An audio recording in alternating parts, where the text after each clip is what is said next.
Let's try this one more time. Ladies and gentlemen, welcome to yet another episode of the 217 Horror Podcast. I, of course, am your co-host, the Jameus, joined by my always pleasant co-host, Ash Rose. Ash, how are you doing tonight? I'm good. I'm okay. I had a very busy day, but a pretty productive day. But here we are. We're filming. Anyways, go right ahead, Jameis. Make sure to like, share, follow, subscribe. We've got a lot of new content coming out. We have new merchandise, including 217 Horror Podcast merchandise. So be sure to browse our website, see if anything catches your eye. Anything, whether it's this podcast or anything else we have going on at the channel, catches your eye. It's always lovely to support the channel, support the artists that run this channel, and we appreciate anything you might want to might be of interest to you.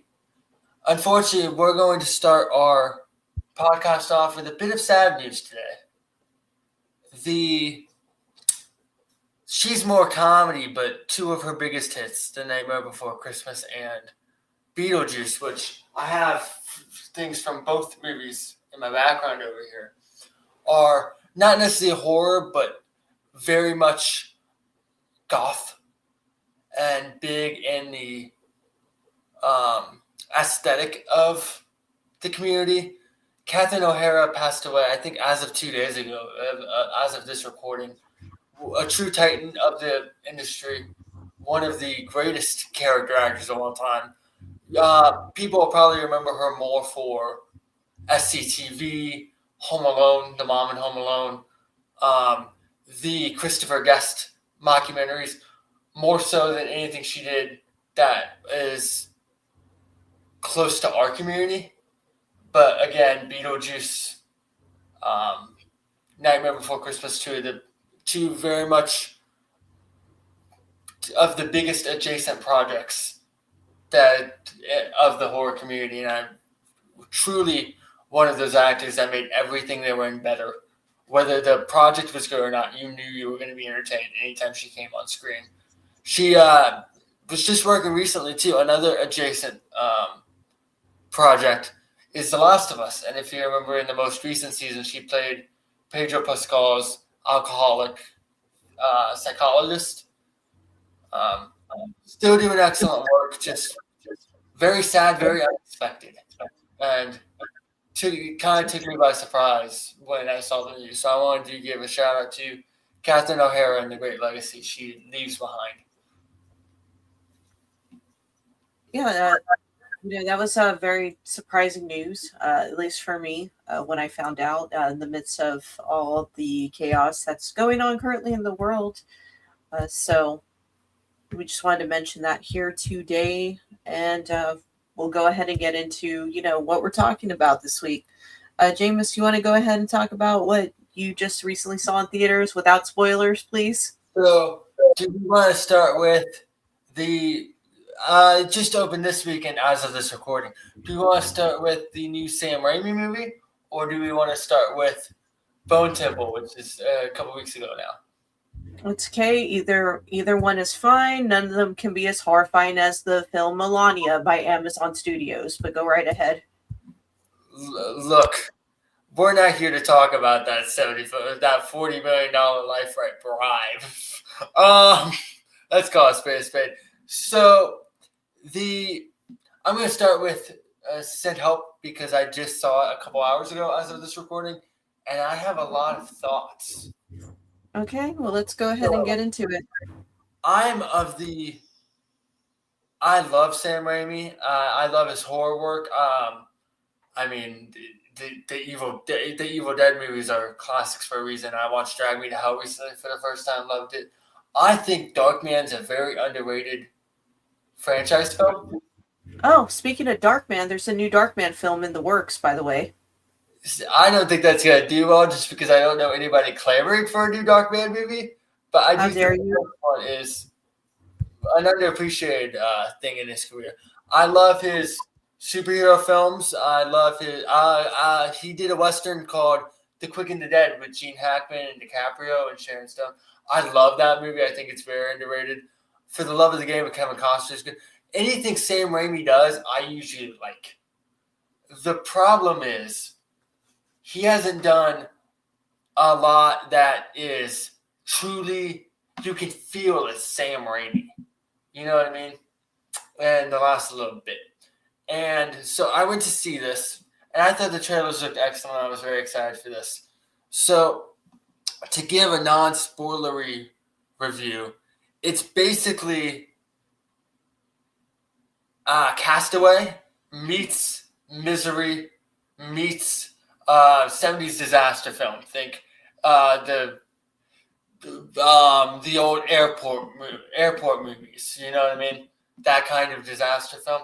It's very much a genre bend, but it's really funny because it allows Rachel McAdams to lean into some of her energy similar to the energy she had in Game Night, for those of you who saw that. It's a lot of the same energy, just with her just dialed up, which you could tell she wrote, the character was written for Rachel McAdams.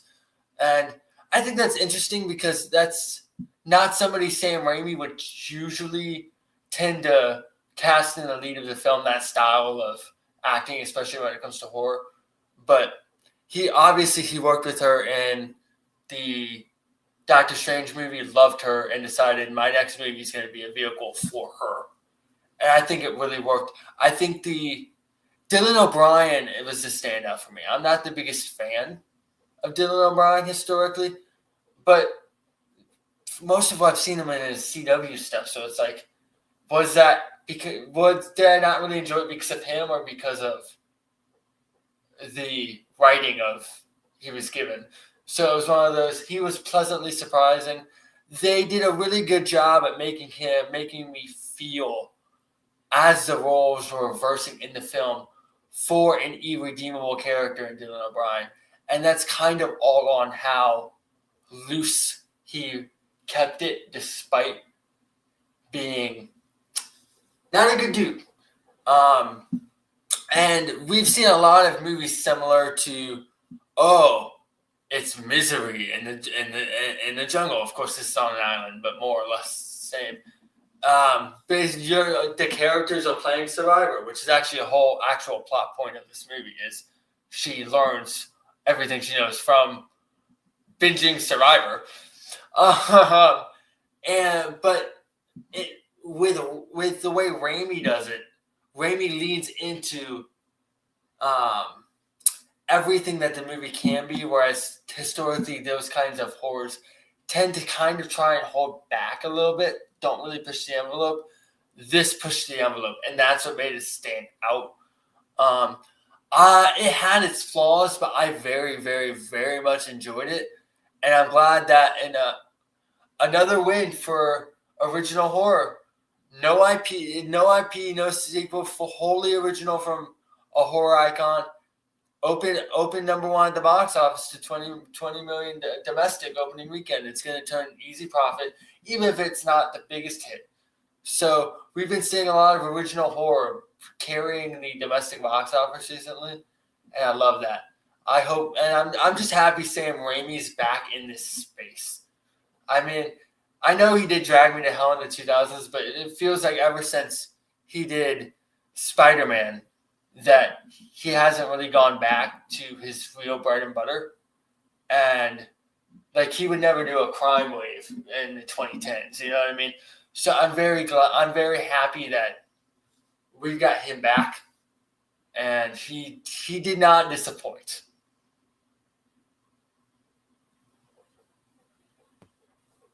Okay. That's what she'd give us without spoilers. So. Right. There's a lot more I could say, but I don't want to spoil the movie, especially since it just came out. Yeah. Like, as of this recording, it's been out 4 days. So people really haven't gotten a chance, if they want to see it, to go see it. Yeah. Usually we get spoilers, like, we don't care with it, like, what, a month? Right. If it's streaming, I don't care after a week. If it's a month, if it's theatrical, I'll go a little longer. My reasoning is to go to a movie for a lot of people. Let's say you have kids.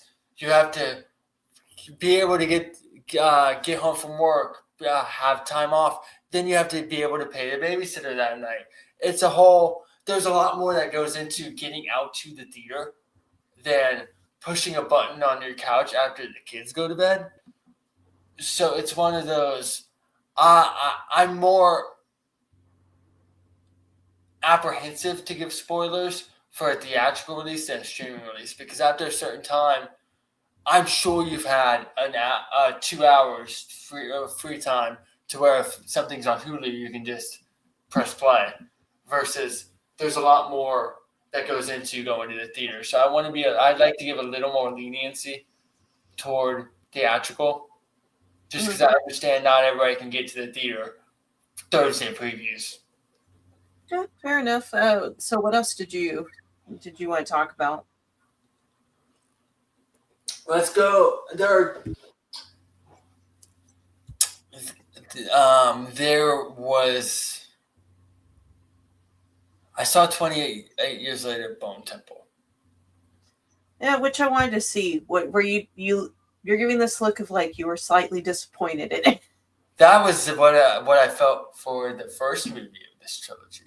I'm not disappointed in the movie. I'm disappointed in the performance of the movie, because I thought the first movie I liked, but it really picked up when it got to the Dr. Kelson character. Of course, Ray Fiennes, we talked about this last show. Ray Fiennes is one of our best living actors. I found the whole Aaron Taylor Johnson story in the first movie to be a little underwhelming, and that's like half of the movie. And I found the ending with I think Jack O'Connell is great. I think his stock of horror character actors is through the roof more than anybody right now, after the creepy performance he gave as a vampire in Sinners, and then the very similar dynamic but completely different characterization performance he gave as a cult leader in Bone Temple. But I thought this movie I was disappointed in the box office. I thought this movie deserved to do the opening that the first one did. Okay. But I also found his the way they introduced him at the end of the last movie to be very jarring and tonally different than the film up to that point, which made me a little disappointed in how they stuck the landing of 28 years later. This one was all about the two characters from Ray Fiennes and Jack O'Connell, and it's a completely different tone of a movie. It's more of a character study on how these characters live their life during this whole ordeal, instead of how we got there, the society as a whole. And I thought it was far more interesting. There's an extended scene of Ray Fiennes and Jack O'Connell just sitting having a conversation, and you learn about these characters. And it is one of the most interesting scenes I've seen in any movie in the last 10 years. They do a lot more. Ray Fiennes, Dr. Kelson is trying to find a cure.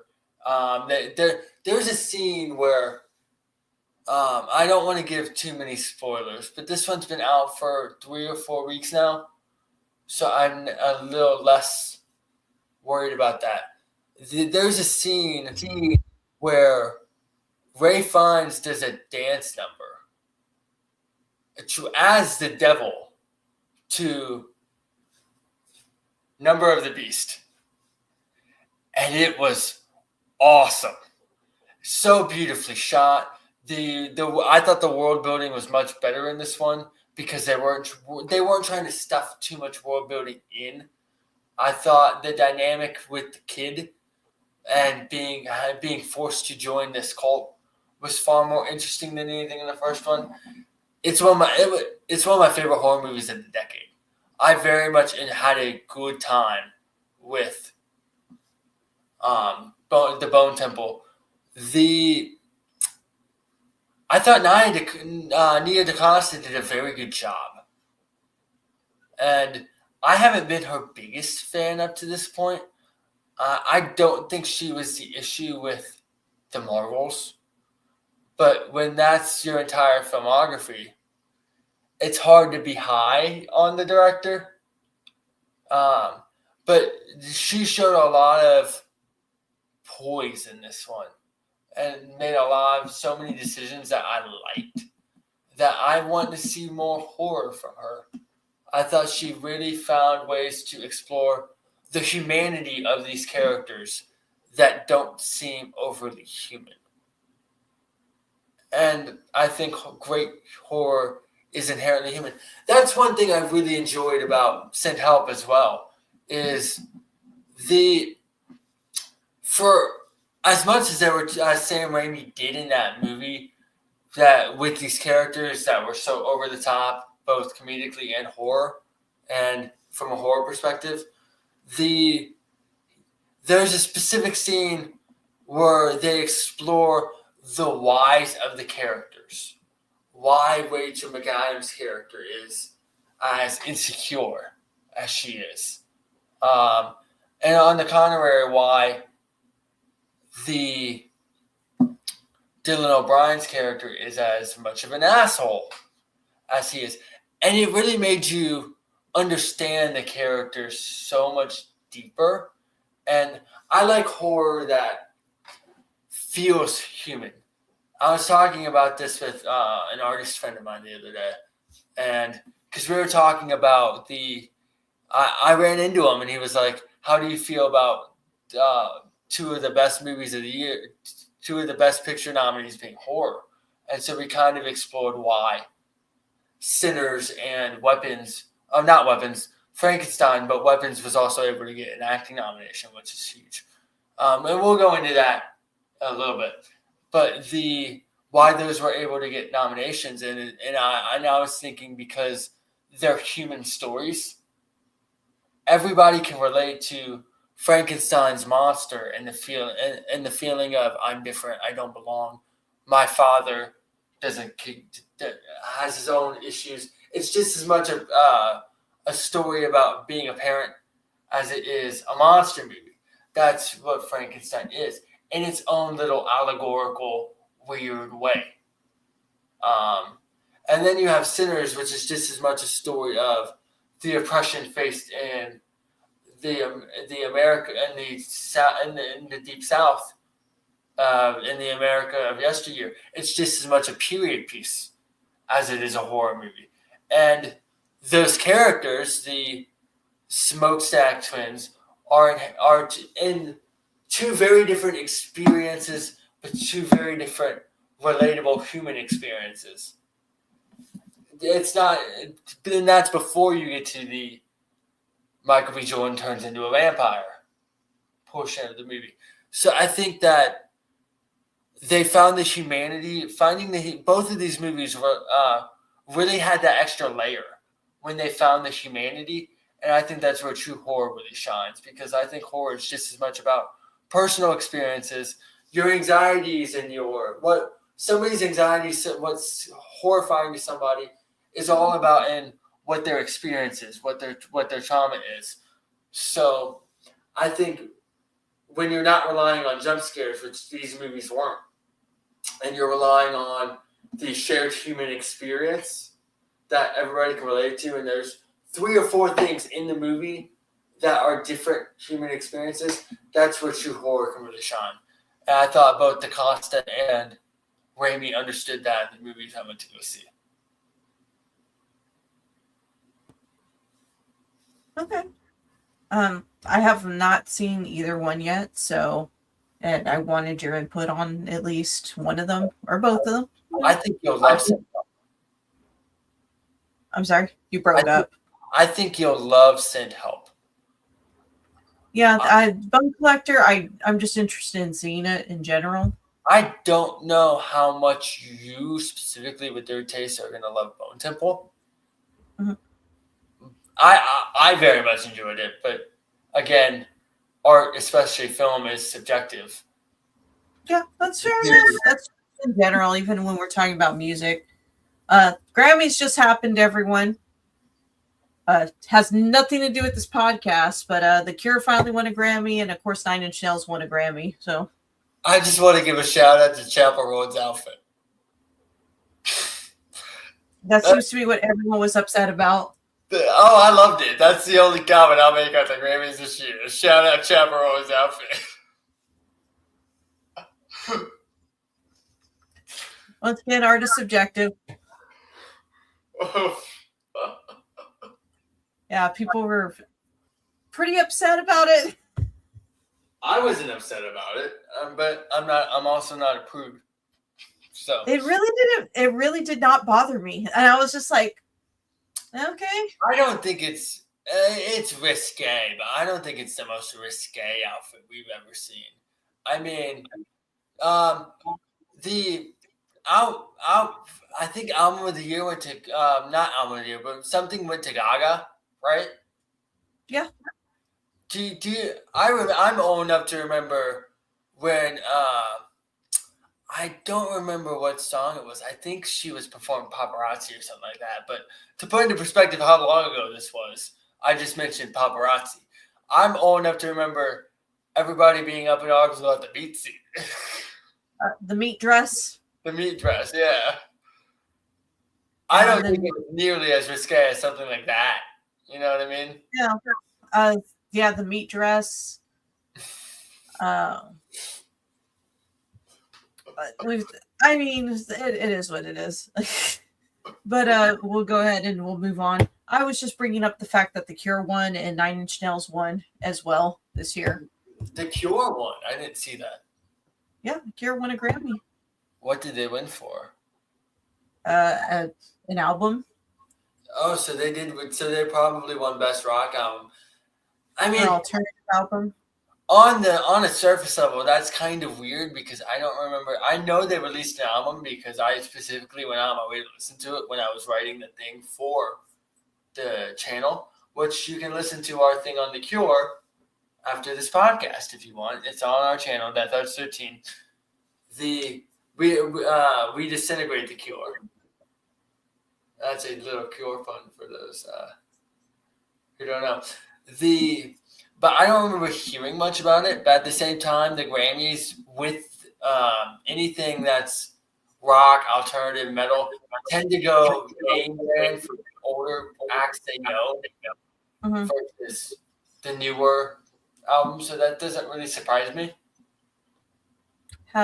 Just be happy that The Cure won a Grammy after 100 years, dude. Hey, I'm absolutely happy for them. It's a shame Perry wasn't there to enjoy it with them. Yeah, that is a shame. Because hey, he deserves that just as much as the other guys.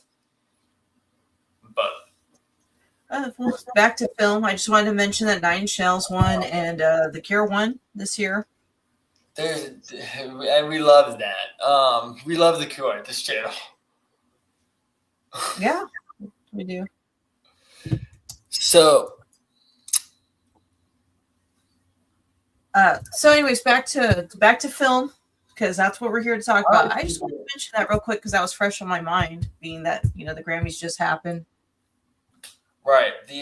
They should have won a Grammy for Love Song. That's one of the best songs ever written. It's just surprising that they haven't won one. Right. So let's pivot to TV a little bit. A lot of big TV horror news. Netflix just dropped a trailer for an animated Stranger Things series. But yeah, they're really riding off that Stranger Things, huh? I mean, what's the biggest show Netflix has ever had other than Stranger Things? Orange is the New Black. And that was the first one that came to my mind was Orange is the New Black. Right, and the programming at the time, it was the alternative to House of Cards. That's how long it's been, other than Stranger Things, that Netflix has had truly I guess Squid Game. But Squid Game wasn't originally Netflix. That's true, but they already here. Yeah. Since they've had such a dynamic water cooler show, and Stranger Things trounced how large Orange Is the New Black was. So it's not surprising that they want to make that their brand. It's just they didn't waste any time. But there's it's like, just give it a breather at least for like a minute. But hey, good for the Stranger Things fans. I'm sure that they're ecstatic. Right. But it's not even been. It's just now been a full month since the finale aired. So they wasted zero time. But there's a new horror show from FX. FX has been doing some of the best work in television the last couple of years, in my opinion. But of course, horror anthologies kind of put them on the map with American Horror Story. I haven't gotten a chance to watch it, but you've gotten a chance to watch The Beauty. What have your thoughts been so far? Well, right now I believe there's only like 4 episodes. I think there's supposed to be 11. So it is just the beginning of the show. I just figured I saw the trailer and I was like, yeah, I'll give it a watch. I like American Horror Story, whatever. Now I don't love all the American Horror Stories, but I love a good, portion of them. Right. Okay. I love a good amount of them. So I was like, well, I saw the trailer. I was like, let me check out The Beauty. I'm not the biggest Ashton Kutcher fan in general. But I was like, I'll check it out. Interesting. Michael Kelso fan? Huh? Not a big Michael Kelso fan? I wasn't even a big That 70s Show fan. Oh, you son of a beach. Anyways, back to it. It was, so I started watching it. It interestingly wasn't what I thought it was going to be. Okay. I mean, I had some ideas of what it could be, but it wasn't necessarily like what I thought it was going to be. So there were some surprises. It's an interesting. How do I say this? It's not exactly body horror, but it's an interesting view, like a balance between body horror to just standard, I would say, like maybe like science fiction and thriller in a way. Okay. I could be wrong about that. It's just hard for me to describe if you haven't seen it. But if you have seen it, you'll know what I'm talking about. Basically, what it is that there is this virus that can be passed sexually, kind of similar to like HIV. Okay. But this particular virus has the ability to make you beautiful, like model beautiful. And so you kind of like transform into like you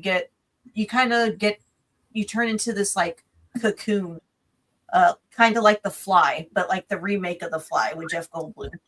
I love Jeff Goldblum in that. You kind of get turned into this cocoon, and then you get out, you come out of this cocoon, and then all of a sudden you're beautiful. Okay. What? I said I love Gina Davis in that. So you come out of this cocoon, and like all of a sudden you're like beautiful. That's interesting. So, you know what that reminds me of? It reminds me of a movie that I watched recently. It was a Paramount original with Kate Hudson. It's called like the Shell or something. Just Shell.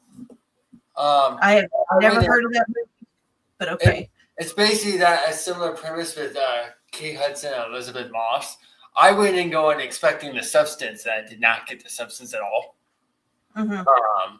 So it sounds similar to that. I think the substance was kind of what I was expecting when I saw the trailer for that. I just feel like the whole premise of the show and the mystery of the show is what is actually the virus? What does it come from?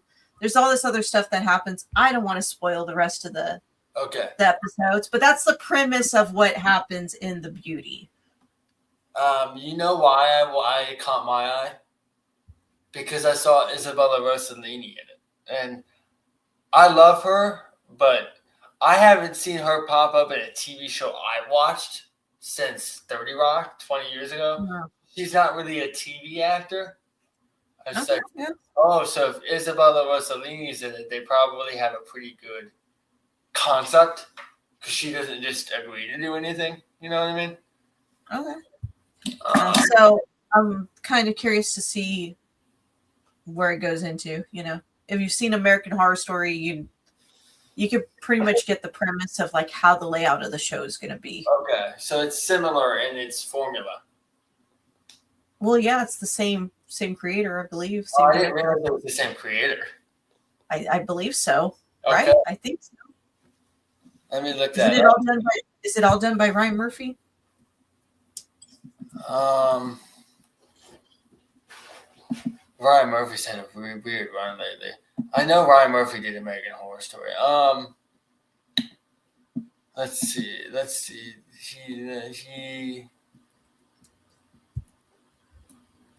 He is doing The Beauty. That's interesting. Yeah, so it's that premise of that type of layout and format of how the show is ran. But like I said, it's only 4 episodes in. I'm glad he seems to have something good because the other thing he's doing right now is one of the worst TV shows of all time. I think I saw like a trailer to it and I was like, yeah, I don't want to see that. So he's doing this legal procedural show called All Spare. And the cast is interesting. It's like Glenn Close, who's like great actress, Tiana Taylor, who's probably going to win an Oscar a month from now for One Battle After Another. Like, these are pretty big actors, but the lead of the show is Kim Kardashian. And it got a 0% on Rotten Tomatoes.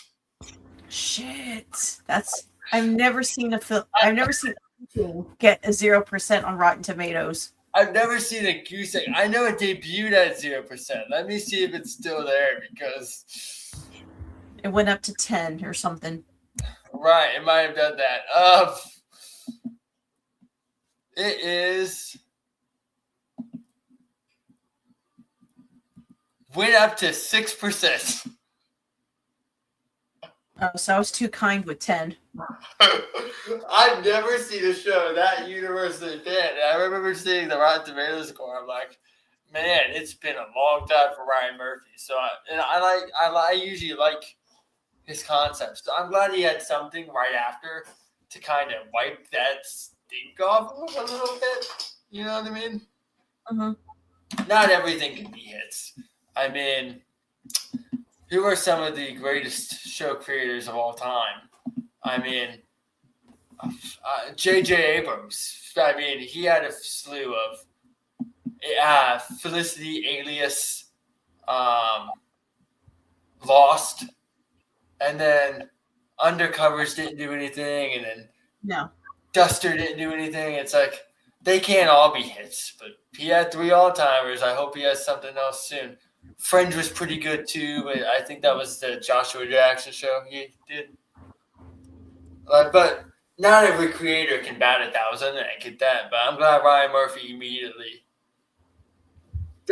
dusted himself off, picked himself back up, and had a nice little something that people seem to be enjoying so far. Yeah, we'll see how it goes. Like I said, it's like just the beginning of the show. We're like 4 episodes in, I believe. Right. I think. I don't know. I watched all of them like right after another, and I believe there's another episode airing in a few days or something like that. But yeah, that's the premise of it. I'm kind of interested in seeing like what happens towards the end. So that's what I've seen recently in TV. I thought I'd give it a try. And then you watched a movie for the first time recently too. Well, yeah, on AMC Plus. Okay, what movie was it? AMC Plus has a lot of great horror stuff, by the way. I think it's because it's just like it has Shudder on there too. Well, it's ran by the same parent company. Yeah, IFC. So I ended up watching Mother of Flies, okay, which just came out. I have not seen it yet. The most recent Shudder original I've seen is Night Patrol with CM Punk. Yeah, did we talk about Night Patrol? I'm not sure because I do think I saw it before we recorded our last episode, so we might have, but I don't remember the conversation, which is fair enough because I don't really remember that much of the movie. That's probably why. I've been waiting to see CM Night Punk Patrol. doing it, and he's my goat.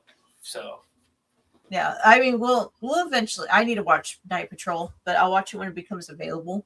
yeah. So I watched Mother of Flies, and I believe it just came out. It's a original, from my understanding. Hold on. I assume so.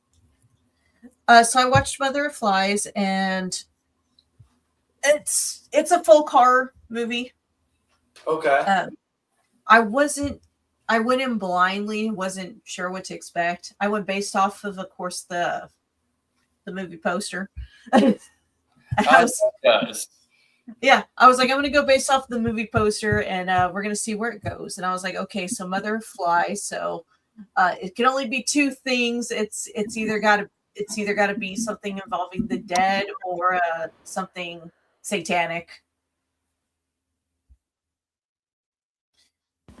So, what do you think of it? I'm getting there. Okay. I'm getting there. I was waiting for you to finish sneezing. I was coughing, but yeah. Oh, you were coughing. Dude, yeah, I've been sick recently, and this is the best I've felt in like a week. Oh, okay. Well, there you go. At least I'm not hacking the whole show. I know, I'm yawning because we're recording actually pretty late tonight, but we're all good. Yeah, it's 1 a.m. on my time zone. Yeah. So I watched Mother of Flies, and it's a folk horror movie. I wasn't sure what to expect. And I was like, based off of the title, it's going to be a couple things that I can limit it down to. So it's already been out. It's on streaming. I'm just going to go ahead and tell you what more or less entails. I thought the finish of it was maybe a little bit weak. So this mother, oh my gosh, this daughter and father, they go on this road trip, and that's how it starts. During the entire way, she's giving them, directions and stuff, and all you know is that she's sick. You don't know what she's sick from, what type of illness she has, until she finds the house, and that's located in the woods. So basically, there is a witch, that's a particular witch that lives there, and she's a necromancer, and she's agreed to cure her cancer. So during all this time, she's going through these different spells, rituals, and treatments from her. Okay. You don't know she's a necromancer until gradually in the middle of the film, and then during the film, it's also giving background to her story. Right. So, needless to say, she's never been in contact with this woman, only except for in her dreams.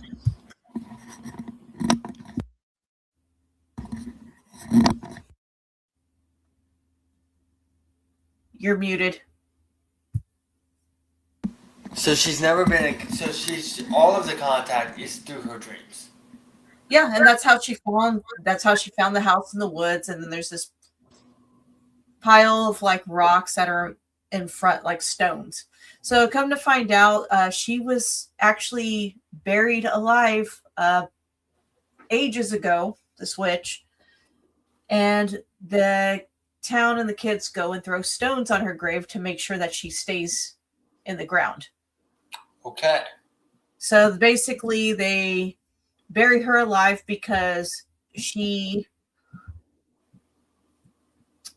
was like the midwife to a woman, and then she helps her, she delivers a baby. The baby's dead, and she brings it back to life, and she wants to keep it for herself. So they think it's kind of blasphemy for her to have this zombie baby and keep it.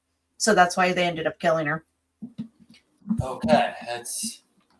So the whole time that this girl's going through treatments from this witch, this necromancer, she's actually dead. She's not alive. So what's she getting the treatments for? Cancer. But if the cancer's already killed her, why does she need treatments? Or does she not realize that she's already dead? The girl's not dead. The witch is dead. Okay. That's where the confusion came from. Yeah.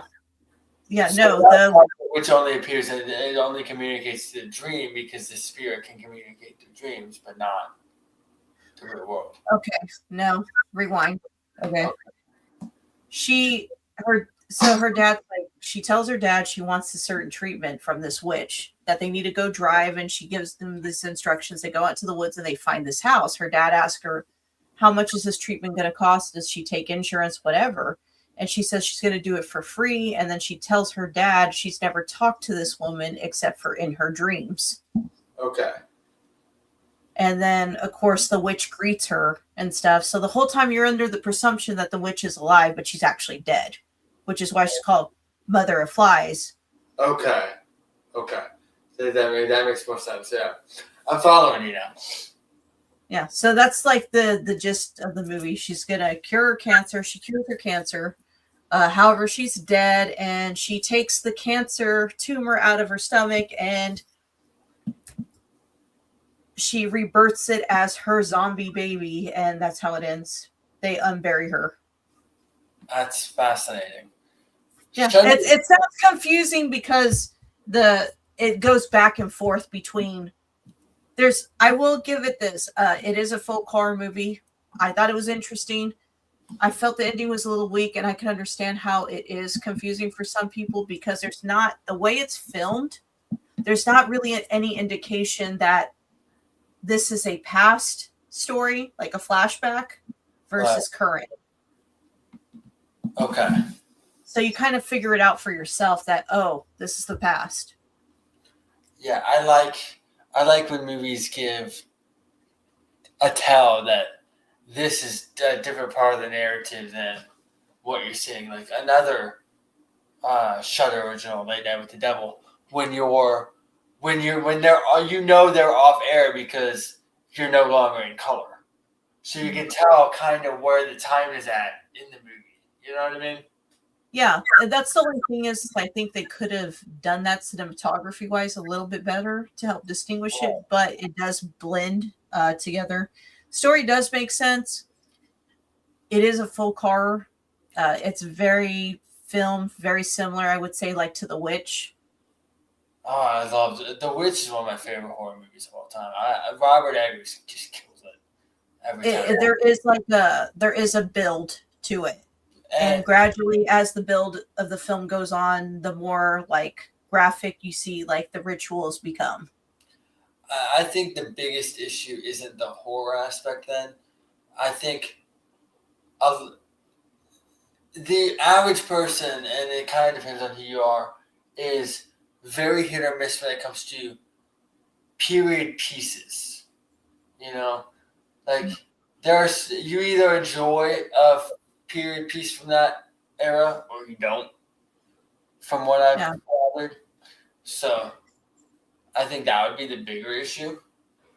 Yeah, so I would say if you like, The Witch, you'd probably like this film. However, I would say The Witch it's more of a slow burn and it builds The Witch.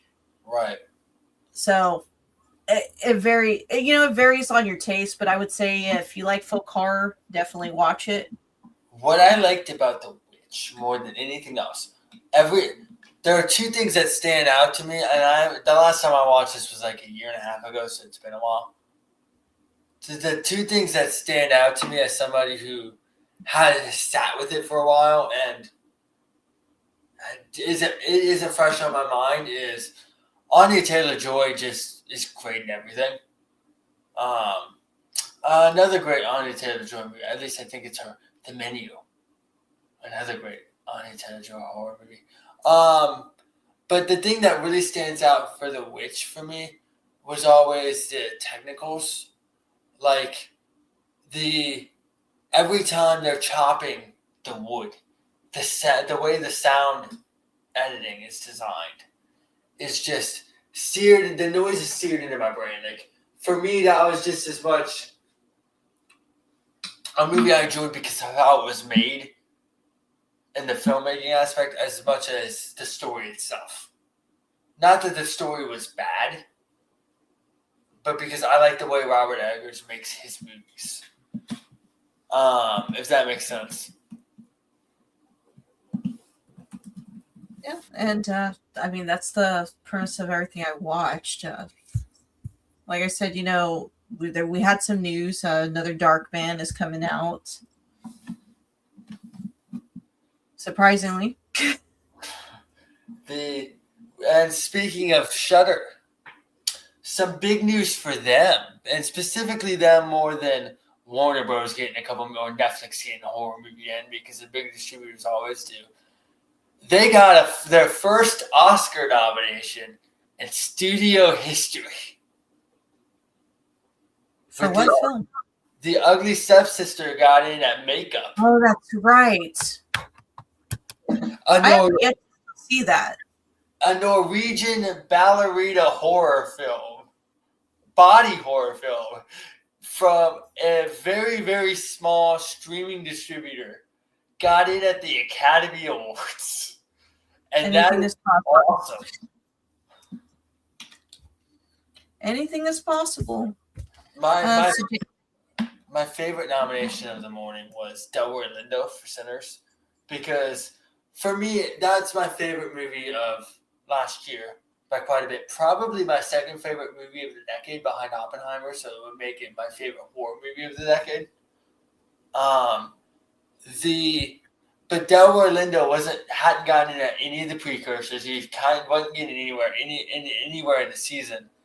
And Miles Keaton made SAG, so if somebody for Sinners was going to get into that category, it was probably going to be Miles Keaton. And then they announced Delroy Lindo, and for me, Delroy Lindo had the performance that I left the theater thinking about. Because my entire brain went to, there were two scenes that just stuck with me.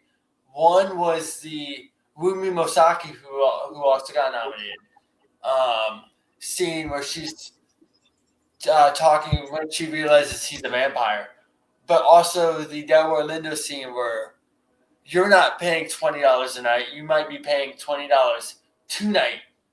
There's a monologue scene in the car that everybody loves, but for me, the best scene of that movie was when you first meet his character, and the back and forth with MBJ tells you everything you need to know about him in such a fleshed out way, and it's all on the choices of characterization that Delroy Lindo made. And for me, that was just as big of a part of the movie and my enjoyment of the movie as anything.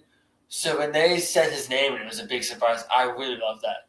Plus, I like seeing character actors who have never gotten their due get their due when they're older. You know what I mean? I feel you. I get it. Is there anything else you want to talk about, James, before we close out tonight? I mean, we've had a pretty. I mean, we've gone over everything recently as far as what we've been up to. We got a couple things coming up. Iron Lung hit theaters this weekend. I heard about Iron Lung, and I haven't seen any spoilers, and but I did hear about it. I didn't get a chance. I was going to go see it this week, and then the only Best Picture contender I hadn't seen, one of like 3 Oscar nominations movies total I hadn't seen yet, was The Secret Agent. So when that got its re-release, instead of going to see Iron Lung, I decided let me go ahead and go see The Secret Agent just to finish off. Which, by the way, if you do want analysis on the Academy Award nominations, including a lot of horror, how the trends around horror in the Academy have been changing, specifically after last year's The Substance overperformance, you can go see that at That Touch 13's website. I did a very in-depth article on the nominations this year and the trends going forward. Not all of it's horror, but if you like movie discussion, there's a lot of fascinating information in there about everything in all the categories. So I went to go see that instead, but I do want to see Iron Lung. But it's interesting because after Chris Stuckman's movie didn't do well, and we had immediately another YouTuber make a debut film, and this one did really well. I know he has more followers, but he's also not in the horror space as a YouTuber or more subscribers. But this one made almost 20 million at the domestic box office in its opening weekend. For a first-time film, wholly original horror that doesn't have a big studio backing it, that's a pretty rock-solid number. So I'm interested to go see it, to see why it took off like that. But we also have 3 horror movies opening this weekend. We have the final of the Strangers trilogy. Yep, we got Strange. What is it, like chapter 3? Chapter 3. I very much enjoy Madeline Pesh. I like Strangers. I wasn't too between like 1 and 2. I think 2 was the weaker film, so I'm looking forward to 3. I thought both were pretty weak, even though I like Madeline Pesh and I want to see her more stuff. But the thing she first came on my radar with Riverdale, and it's not like that's the greatest show on the planet either. I just like her in it. Similar to Charles Mountain, I'm glad he ended up having a nice dramatic career after. Like he did May December after that, got some award buzz, and he's smooth sailing. So I'm hoping she gets something like that. But The Strangers is not going to do it for her. But I put time into both of the first 2 movies, so I will go see the 3rd movie because I'm a glutton for punishment. Those are not my cup of tea, though. There is a new Dracula movie opening this weekend. Oh, okay. I was unaware that there was a new Dracula. I've heard it's very weird, but nobody that's been talking to me has elaborated on how it's weird. I guess we're going to have to go see it then. So I'm very interested in finding that out. The other thing that's opening this weekend is a movie called Whistle. And again, I do want to see Whistle. I believe it's about the death whistle. It's a film based off of that premise, I believe. Okay, because I know very little about this, other than the girl from Logan is in it. I believe that's the premise. It's about the death whistle. That's a fun premise, actually. I don't know if the movie's gonna be good, but the premise sounds fun. There's a couple other things opening up that soon that look interesting. Like there's a new Sassy Beats action horror with Patricia Arquette, who I think is one of our greatest character actors. Horror icon Patricia Arquette. Not nearly as much of a horror icon as her brother, which, by the way, I think Stream 7 opens up this month too. Speaking of David Arquette.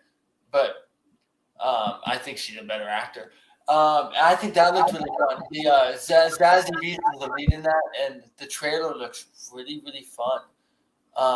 Basically, she goes to this house in New York to try and be their housekeeper, but doesn't realize the house is a home to a satanic cult. And so she has to kill them all. It doesn't look like it's going to reinvent the wheel. It doesn't.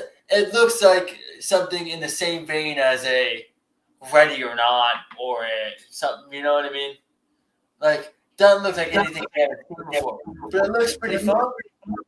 Okay.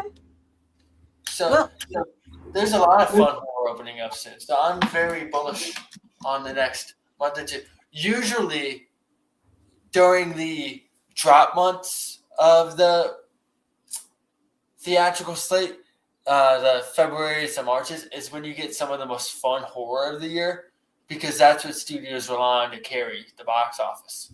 Oh, other news. Hard Eyes 2 is in the works. Oh, yeah.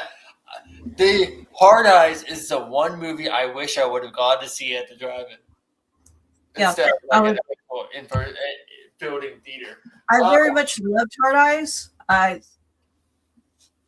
As far as the film itself, I really did love it. Right. I love the premise of it. It was just a really good, fun, classic style done horror movie. It was a fun B-level slasher, and that's something we haven't had in a long time. A B-level slasher.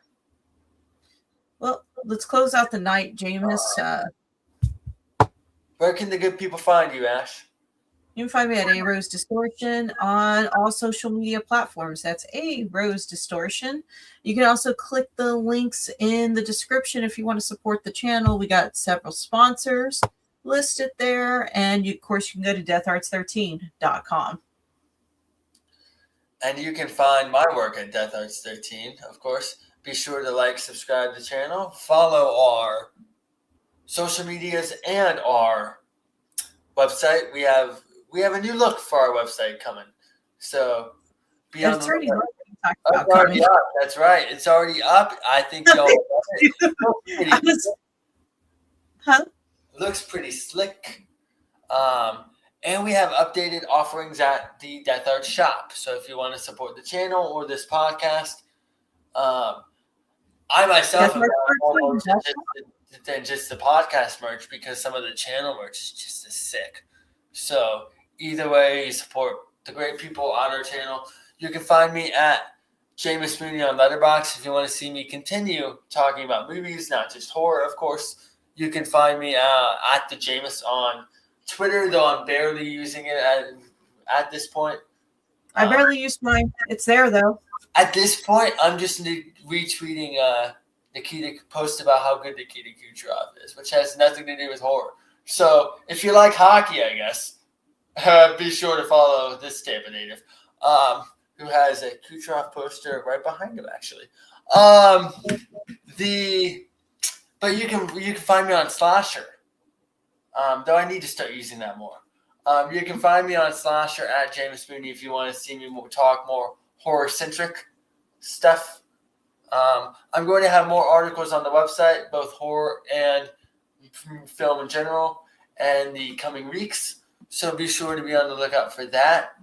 And I think we covered all our bases on what to plug, what not to plug. Yep. Anyways, their shop is deatharts13.shop if you want to just directly go over there as well. But anyways, we got to go. My night.